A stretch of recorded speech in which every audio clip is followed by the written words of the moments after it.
नाजरीन, आप देख रहे हैं प्रोग्राम जी सेहत के साथ। मैं हूं आपकी मेज़बान खतीजा राठौर। नाजरीन, आज हम दो अहम मौज़ूआत पे बात करेंगे, लेकिन सबसे पहले नज़र डालते हैं नोवेल कोरोना वायरस पे। पाकिस्तान में कोरोना की केसेस में मुसलसल कमी देखने के बाद एक्टिव केसेस की तादाद 1800 तक आन पहुंची है और सेहतियाबी के रेशियो में भी इजाफा देखने में आ रहा है, जिसकी वजह से पाकिस्तान कोविड मरीज़ों की तादाद के हवाले से मुल्क की फहरिस्त में 12वें नंबर से 14वें नंबर पर आ गया है। तो ये थी कोरोना अपडेट्स और अब बात कर लेते हैं मानसून के चौथे स्पेल के हवाले से। जी हाँ नाजरीन, बारिशों का सिलसिला जारी है। मौसम की तब्दीली हमारी सेहत पे किस तरह असरअंदाज कर सकती है? एक तहकीक के मुताबिक मौसम के बदलने से मानसून में सबसे ज़्यादा वायरल इन्फेक्शन होने का ख़तरा रहता है। हवा में नमी की ज़्यादा मिकदार बैक्टीरिया और इन्फेक्शन को पनपने में मदद देती है। इस सूरत में हम देखते हैं कि लोगों को फ़ीवर की शिकायत होती है, फ्लू की शिकायत होती है।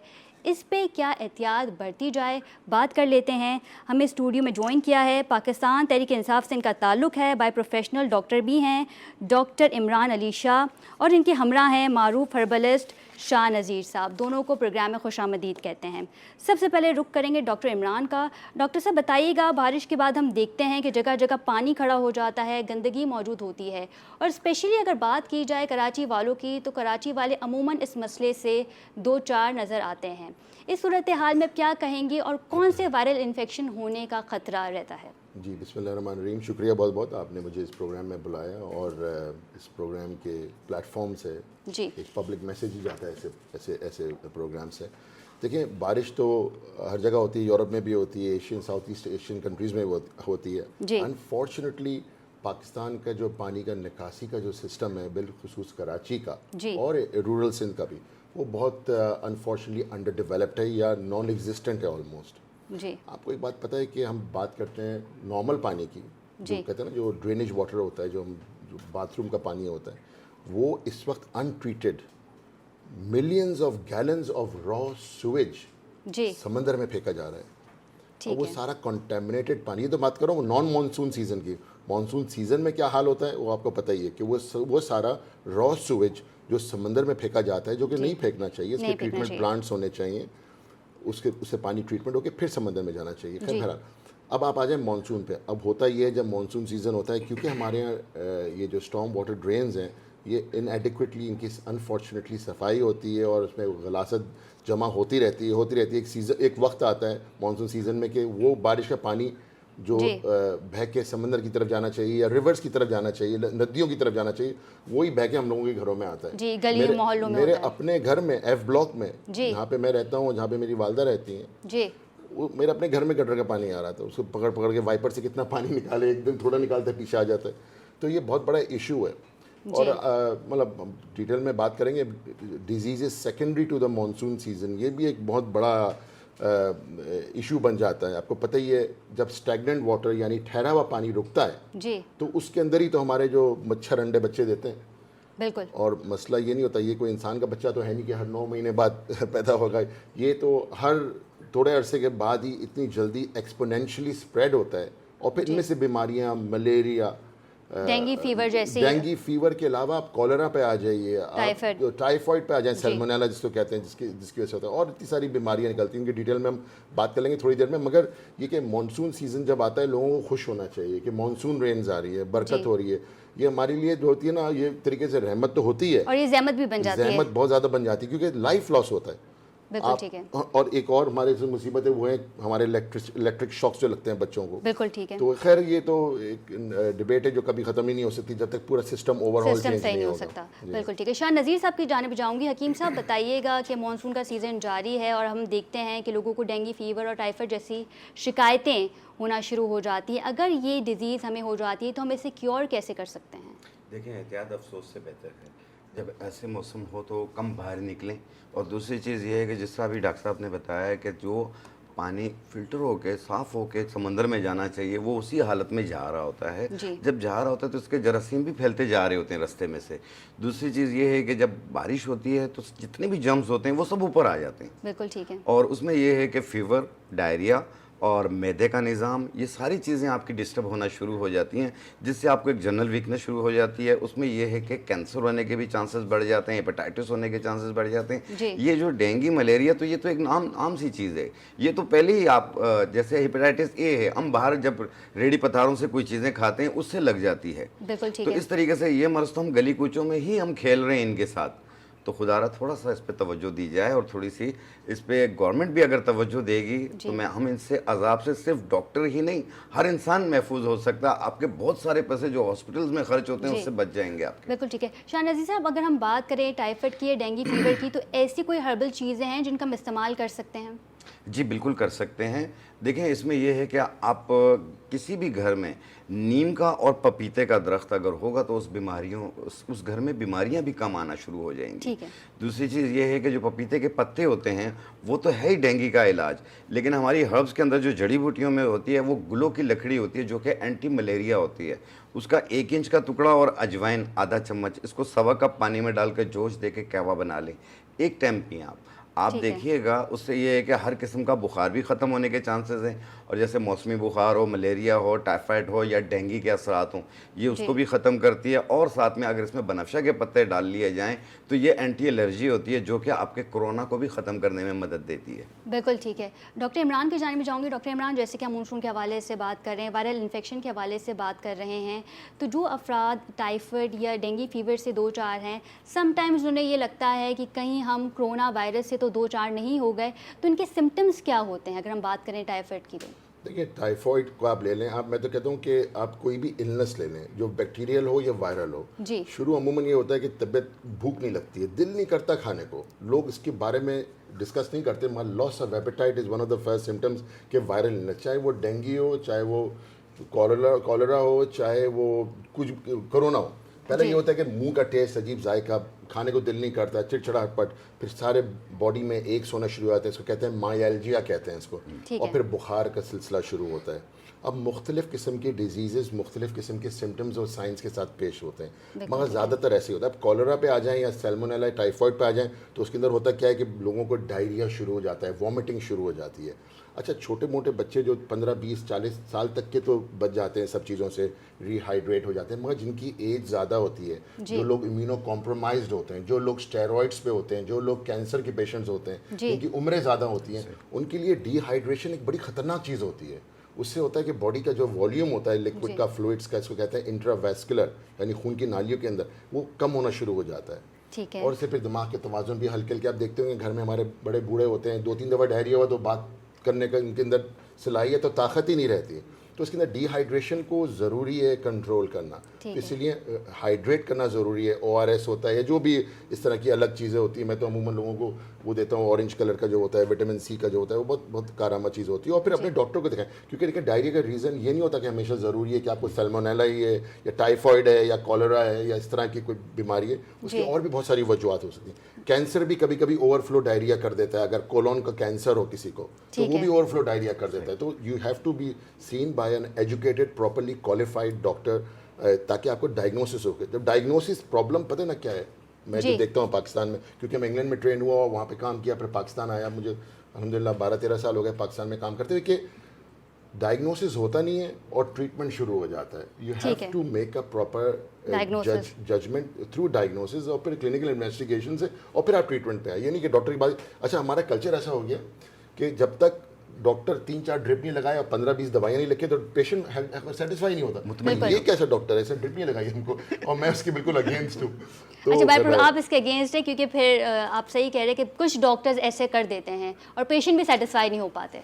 जी बिल्कुल। देखें, अब दूसरी प्रॉब्लम ये नहीं थी, डॉक्टर्स कम करते हैं, प्रॉब्लम ये यहाँ पे जो नॉन क्वालिफाइड लोग हैं, जो डॉक्टर हैं ही नहीं, उन लोगों ने अपने छोटे छोटे दरबे खोले हुए हैं और उधर वो दबा के दवाइयाँ, आपने देखा होगा अभी एक दो टीवी प्रोग्राम से भी आता रहता है कि किस तरह लोग जो हैं गलत दवाइयाँ देते हैं, और हम डॉक्टर से ज़्यादा चार्ज करते हैं और पेशेंट का रगड़ा लग जाता है। अभी मैं थोड़ी देर पहले ही बता रहा था कि मैंने एक बच्ची देखी है जो तकरीबन 8 साल की थी। कितना अफसोस हुआ मैंने उस बच्ची के बारे में। इस पर मजीद गुफ्तगू करेंगे, लेकिन यहाँ ब्रेक का कहा जा रहा है, एक ब्रेक लेंगे। स्टे विद अस।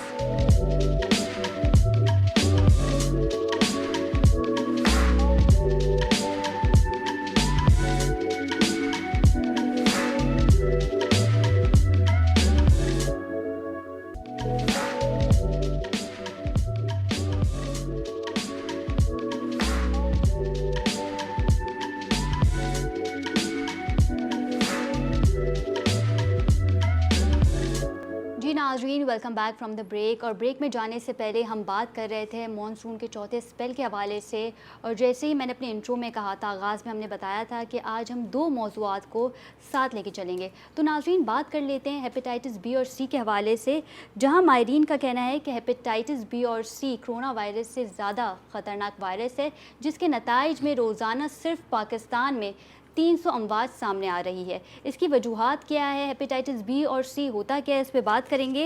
मैं जाऊंगी हकीम शाह नज़ीर साहब के पास। शाह साहब, बताइएगा कि हेपेटाइटिस होता क्या है।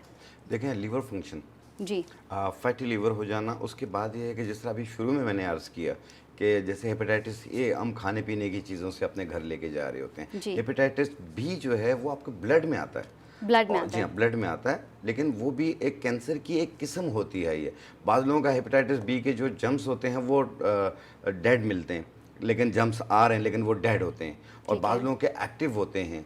ठीक है, इस चीज़ के लिए कंट्रोल करना इसलिए भी नामुमकिन होता जा रहा है कि जिस तरह अभी डॉक्टर साहब ने अर्ज़ किया कि पानी जिस तरीके से आप बारिश का देख रहे हैं, इसके अलावा उसे फ़िल्टर किए बगैर समंदर में छोड़ा जाता है, इसी तरीके से खेती बाड़ी जहाँ पे हो रही है, आपने जी। देखो कि जो नहर आ रही होती है उसी में हम कचरा भी फेंक रहे हैं, हम उसी में यूरिन भी कर रहे हैं, हम सब कुछ कर रहे हैं, और वही पानी हम खेती बाड़ी में इस्तेमाल कर रहे हैं। तो ज़ाहिर बात है वो जरासीम इसका इतना ख़तरनाक होता है, इतना सख्त होता है कि जी। वो बहुत मुश्किल से मरता है।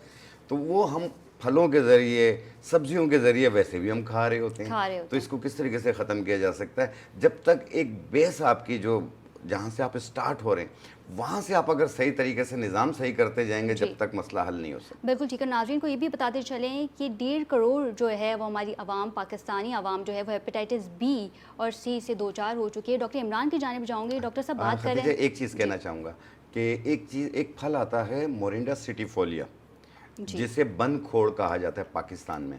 ठीक वो है। बिल्कुल गोल सी होती है, ब्लैक कलर की। उसे तोड़ें, उसमें से मग़ज़ निकलता है, उसे बारीक पाउडर बना लें और जी। उसकी एक छोटी छोटी चाय वाली चम्मच एक गिलास लस्सी में मिला के सुबह नाश्ते से पहले और रात को खाने से पहले दिन में 2 मरतबा इस्तेमाल करें। कम से कम 2-2.5 महीने इस्तेमाल करें और अपना PCR आप टेस्ट करवा लें। इंशाल्लाह आपको नुमाया फ़र्क मिलेगा, PCR टेस्ट लेकिन करवा लें। अपने डॉक्टर का मशवरा ज़रूर जारी रखिए। बिल्कुल ठीक है। PCR टेस्ट करवा लें और डॉक्टर का मशवरा ज़रूर लें। डॉक्टर इमरान की जानिब जाऊँगी। डॉक्टर साहब, सबसे पहले तो मैं चाहूँगी कि आप नाज़रीन को ब्रीफली बताइए कि हेपेटाइटिस बी और सी में क्या डिफरेंशिएट है। देखिए, पहले तो आपको पता होना चाहिए कितनी टाइप की हेपेटाइटिस है और व्हाट इज़ हेपेटाइटिस। जी, ये बिल्कुल। बैक्टीरियल इन्फेक्शन नहीं है कि आपने एंटीबायोटिक दी और सही हो गया।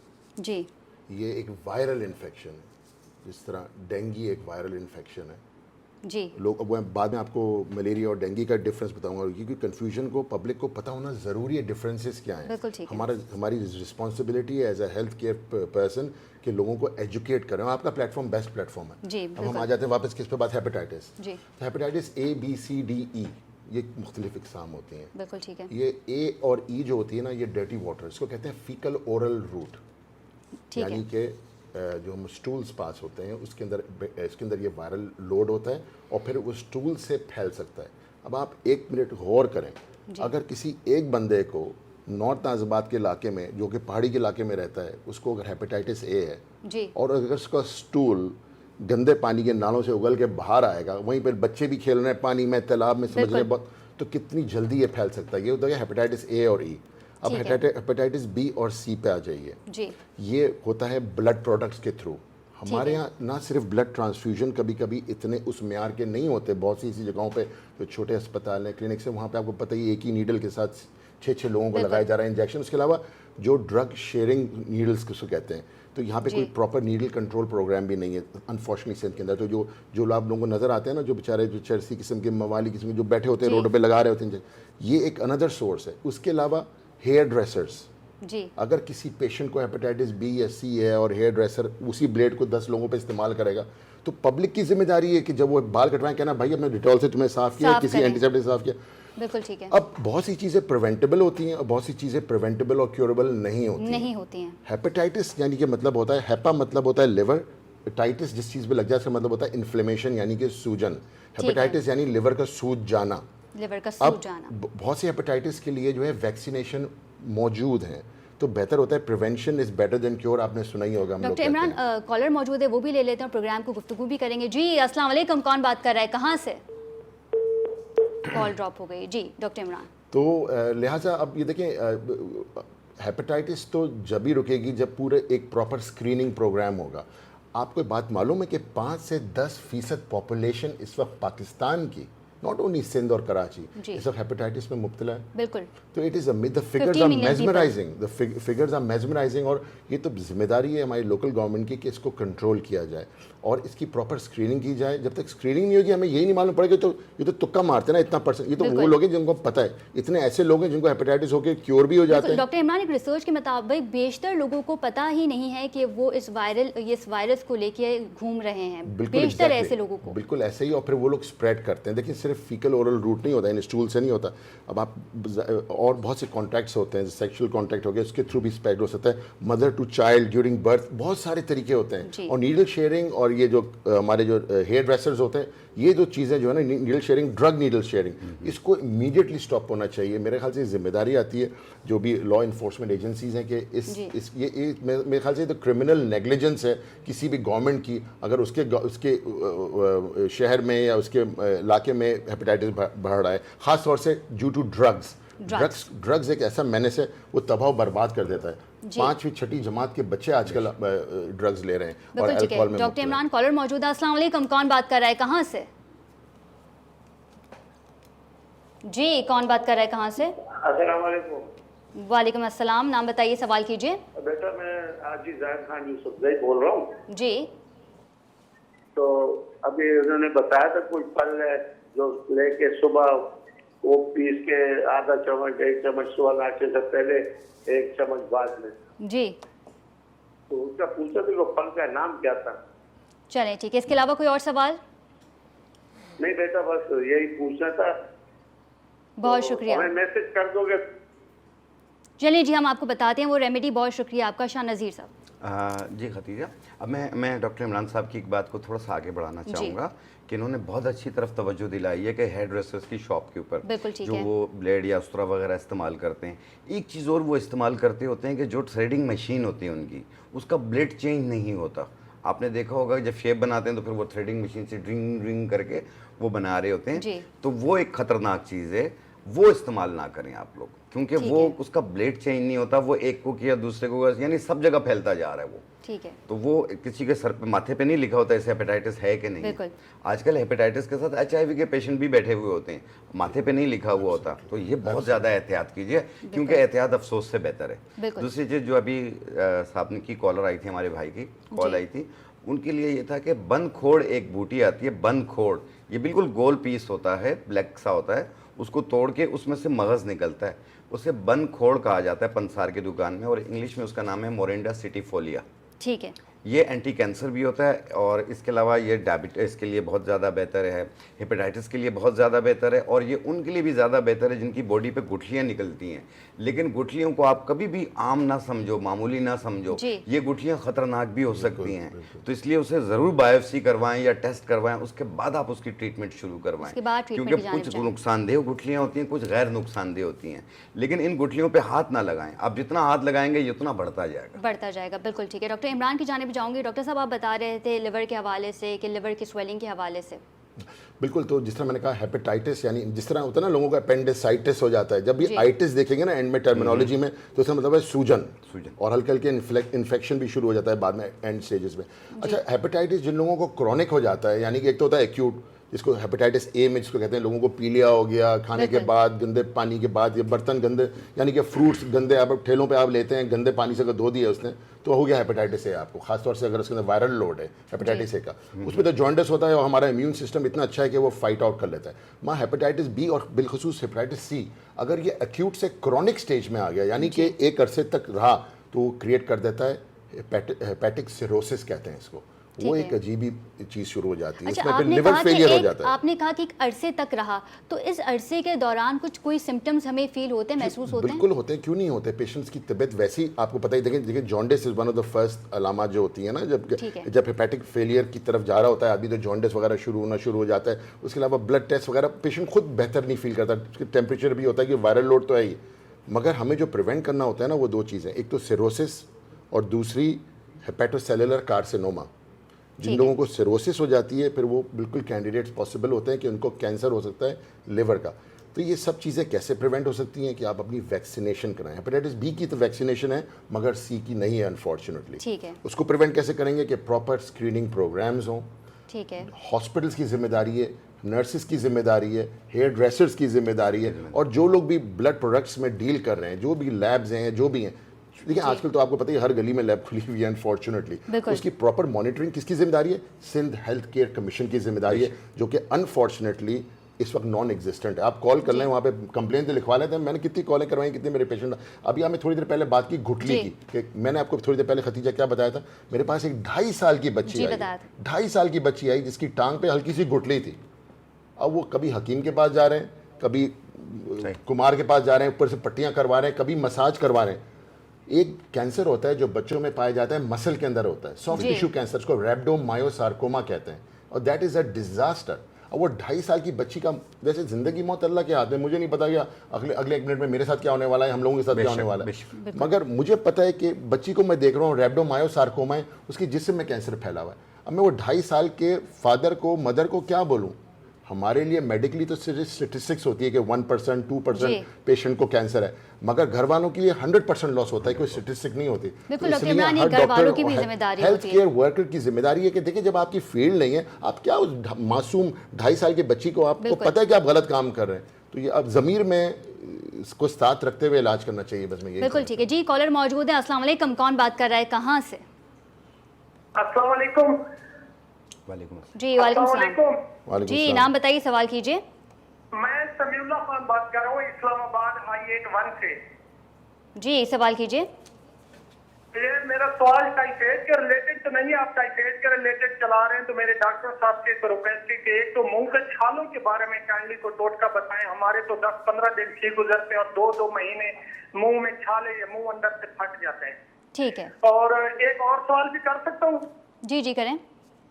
मेरी बेटी है, उसकी 8 साल एज है, तो उसके गले में चांसेस है, और मेरी MH मिलिट्री हॉस्पिटल से एंटाइटलमेंट भी है, तो डॉक्टरों ने वो ऑपरेशन रिकमेंड किया था। तो ये भी काइंडली डॉक्टरों से पूछ लें कि क्या मैं ऑपरेशन करवा लूं, या ऑपरेशन के अलावा भी इस चीज का कोई हल है, ये जो चांसेस हैं गले में।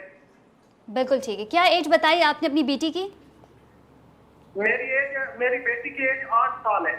8 साल है, ठीक है जी ठीक है जी, बहुत शुक्रिया आपकी कॉल का। सबसे पहले जो टोटके की जानिब उन्होंने कहा है, मैं चाहूँगी कि शाह साहब आपको टोटका बताइए इन्हें। देखें, जो बच्ची के बारे में बताया, 8 साल की बच्ची है।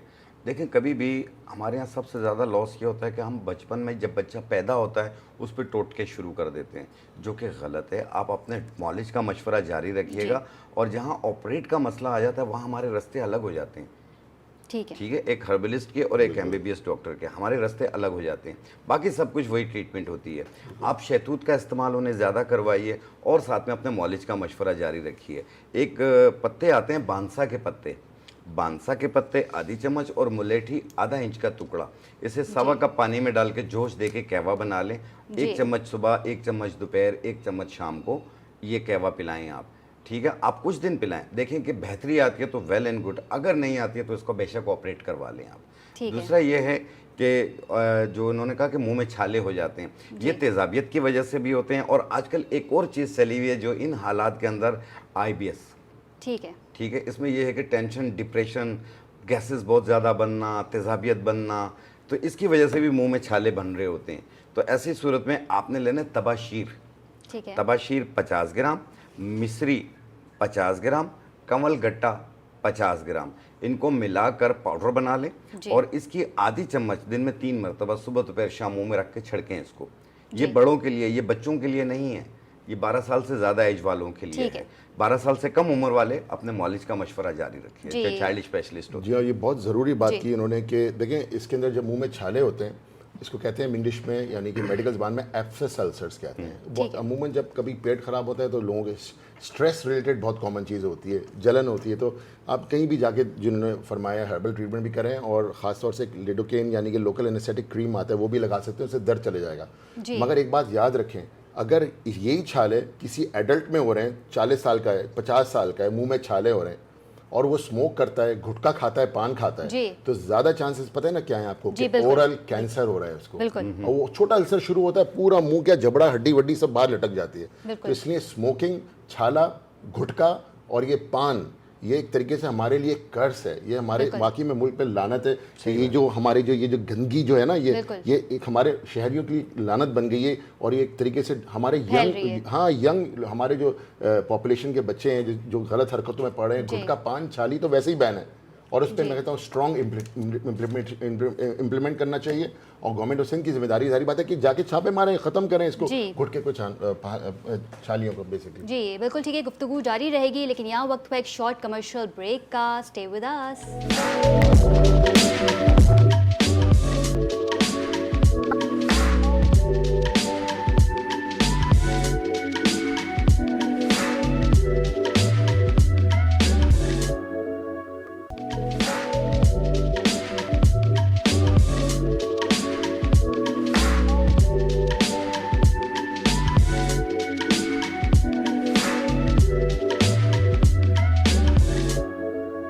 नाज़रीन welcome back from the break, और हम बात कर रहे हैं हेपेटाइटिस बी और सी के हवाले से। नाज़रीन रेशियो आपके सामने रखते चलें तो लोग जो हेपेटाइटिस के मर्ज़ में मुब्तला होते हैं वो 31 साल में इस मूजी मर्ज़ से हार जाते हैं, और इस बीमारी की तशख़ीस या डायग्नोसिस प्रॉपर नहीं हो पाती, जिसके नताइज में ये जो वबा है या जो मर्ज़ है ये फैल रहा है। इस पर गुफ्तगू करेंगे। डॉक्टर इमरान की जानिब जाऊँगी। डॉक्टर साहब, खून के ज़रिए फैलता है हेपेटाइटिस बी और सी, और ये हमारे लिवर के लिए कितना नुकसानदेह हो सकता है? देखिए, मैंने जिस तरह आपको पहले कहा कि ये हेपेटाइटिस बी और सी, देखिए दोबारा बताऊँ, A to E टाइप्स होते हैं। ए और ई जो होता है वो अमूमन खाने की प्रोडक्ट्स या गंदे पानी से, और ये हेपेटाइटिस बी और सी ये ऐसी। हेपेटाइटिस बी की तो फिर भी वैक्सीनेशन है, जो मेडिकल हेल्थ केयर प्रोफेशनल्स होते हैं, जैसे मैं एक सर्जन हूँ तो हम लोगों को वैक्सीनेशन होती है। उसके अलावा सिर्फ डॉक्टर्स को नहीं होती, जनरल पब्लिक को भी हो सकती है। मगर अगर आप वैक्सीनेट नहीं कराते और खुदा न करे आपको हेपेटाइटिस बी हो जाता है तो उसका भी इलाज है, मगर अनफॉर्चुनेटली थोड़ा महंगा इलाज होता है फिर उसका। अब हेपेटाइटिस सी पे आ जाइए। हेपेटाइटिस सी भी ब्लड प्रोडक्ट से या नीडल शेयरिंग, जो ड्रग एडिक्ट्स होते हैं, भाई एक उसने लगाया अपना एक शॉट, फिर दूसरे उसने साथी को दे दिया, फिर पूरे कमरे में वो इन्फेक्टेड नीडल फैलती है। उसका अनफॉर्चुनेटली इलाज नहीं है, उसकी वैक्सीनेशन नहीं है। इलाज तो फिर भी थोड़ा बहुत हो जाता है, मगर वैक्सीनेशन नहीं। उसका इलाज भी बहुत कॉस्टली अनफॉर्चुनेटली है। मगर जो प्रॉब्लम जब होती है, जब ये हेपेटाइटिस सिरोसिस में कन्वर्ट होता है, ठीक है, यानी कि एक तरीके से डिसफंक्शन हो जाता है, जितनी भी नालियाँ हैं उनमें सब में सूजन हो जाती है हमारे लिवर की, तो ड्रेनेज ख़त्म हो जाती है। ठीक है। फिर उसके बाद जो नेक्स्ट स्टेप अनफॉर्चुनेट होती है, जो कि क्रॉनिक, सो कहते हैं ना, क्रॉनिक डिजीज़ में जब कन्वर्ट हो जाता है, यानी कि लॉन्ग टर्म डिजीज़ में, तो वो होता है हेपेटोसेलुलर कार्सिनोमा।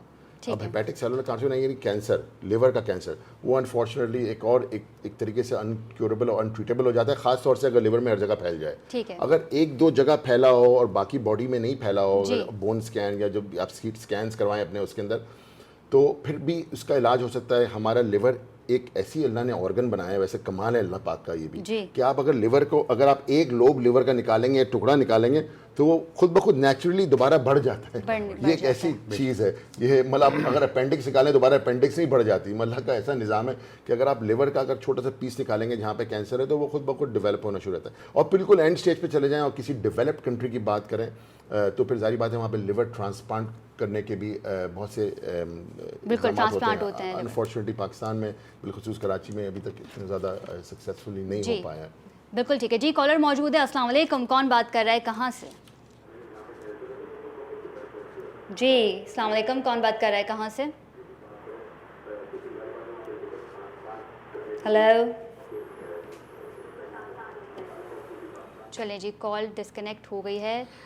हकीम शाह नज़ीर साहब की जानिब जाऊंगी। हकीम साहब बताइएगा कि ऐसी कौन सी डाइट लें और ऐसी कौन सी ग़िज़ाओं का जो है वो हमें इस्तेमाल करना चाहिए जो हमारे लिवर के लिए फ़ायदेमंद साबित हो।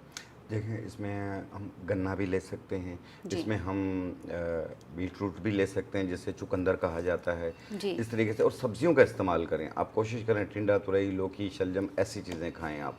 और दूसरी चीज़ ये है कि एक फल आता है ज़रिश्क, ये किशमिश की तरह होता है, इसे किरण भी कहा जाता है, ये केक वगैरह में भी डलता है, ब्लैक कलर का होता है। ठीक है। और इसकी 1 चाय वाली चम्मच और 1000 दानी बूटी 1 चाय वाली चम्मच 1 गिलास पानी में रात को भिगो दें और सुबह निहार पेट छान के वो पिएं। ये हेपेटाइटिस के असरात को भी ख़त्म करती है, फैटी लीवर को भी दूर करती है, जो कि मुंह की कड़वाहट होती है वो भी ख़त्म करती है, और जो खाएंगे पिएंगे उसका जायका भी आना शुरू होता है। ये फैटी लीवर जब दूर हो जाता है तो इंशाल्लाह इसके असरात भी ख़त्म हो जाते हैं। आप कह रही थी ना कि इसमें लीवर का क्या किरदार होता है, जब लीवर डैमेज होता है तो हेपेटाइटिस होता है ना। बिल्कुल बिल्कुल ठीक है। तो ये सारी चीज़ें होती हैं। और दूसरी चीज़ आपने देखा होगा, अक्सर लोग फूले हुए होते हैं, सुबह उठते हैं तो चेहरा सूजा हुआ होता है, बाज़ लोगों का पेट निकला हुआ होता है, हिप्स निकली हुई होती है, थाइस निकली हुई होती है, बाज़ कहते हैं जी मुझे मोटापा हो गया। ऐसे पेशेंट का आप आम तौर पे भी, जो तगड़े लोग होते हैं, आप उनका लीवर चेक करेंगे, LFT वगैरह करवाएंगे, आपको फैटी लीवर हर इंसान में मिलेगा, लेकिन किसी का कंट्रोल पे होता है, किसी का कंट्रोल से बाहर हो जाता है। तो ऐसी सूरत में जो आपका वजन बढ़ रहा हो, या आमतौर पे हर इंसान इसे इस्तेमाल कर सकते हैं, कहते हैं ना कि चाय पिएं और वजन कम करें, तो ऐसी सूरत में आपने लेना असगर मुँह की बूटी। असगर मुँह की बूटी 1 चम्मच, मकोदाना 1 चाय वाला चम्मच, तुख्मे कासनी 1 चाय वाला चम्मच, इसे 1.25 कप पानी में डाल के जोश दे के कहवा बना लें, फिर ठंडा करके यानी नीम गर्म हो 1 कप सुबह 1 कप शाम किसी वक्त बनाकर पिएं। 1 महीना यूज़ करें, आप देखिएगा 15 दिन में आपके कपड़े कितने लूज होते हैं और 1 महीने में आप कितने स्मार्ट होते हैं। एक ये फ़ायदा होगा। दूसरा, आपके जिगर के अमराज भी इससे बेहतर होंगे। फैटी लीवर हो रहा हो, या इसमें सूजन हो रही हो, या चर्बी आ रही हो जिगर के गिर्द, ये उसके लिए भी बहुत ज़्यादा बेहतर है। लेकिन कभी भी लीवर हो, दिल हो, पित्ता हो, कोई भी चीज़ हो, आप इसको आसान ना समझिए। इसके करीब लबलबा भी होता है, लबलबे का अटैक भी आता है लोगों पे, ठीक है। ये बहुत ज़्यादा एहतियात कीजिए, जब भी कोई चीज़ यूज़ कीजिए अपने मालिज का मशवरा ज़रूर जारी रखिए, क्योंकि मालिज आपकी बेहतरी के लिए। बेहतरी के लिए। जी, कॉलर मौजूद है। अस्सलाम वालेकुम, कौन बात कर रहा है, कहाँ से? सहमत बात कर रही हूँ, रावलपिंडी से। जी, सवाल कीजिए। हकीम साहब से हाइट के बारे में पूछना है। उम्र कितनी है बेटा? आपकी एज कितनी है? 17 ईयर्स।